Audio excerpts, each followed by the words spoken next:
Nasaan na isa? Wala, yan lang oh. Yung puti wala no. Solo flight lang siya mga kalapatids. Wala na talaga na ano na to. Baga parang abandoned pigeon na sila. Hindi na sila napapakain. Kaya lagi na lang sila dito sa atin eh. So pahinain lang natin na konti. Tapos puntahan natin yung dagit sa kabila. 5 minutes later. Yan, sa wakas, tumila na. Ayun o, ang lakas ng patak dito sa taas mga kalapatids. Solid yung ulan na to. Parang bagyo na eh.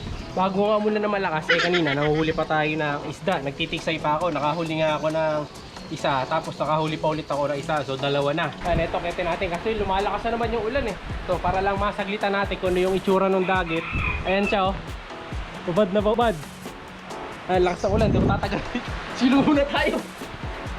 Ayan, lakas ng ulan mga kalapatids. Hindi natin masyadong makita na matagal pagka ganyan kalakas yung ulan. Ayan, napapabad na. Kaliligo lang natin. Eh, naligo na naman tayo sa ulan. Patilayin natin ng konti. Ay, may isa pa, may buwabagsak po.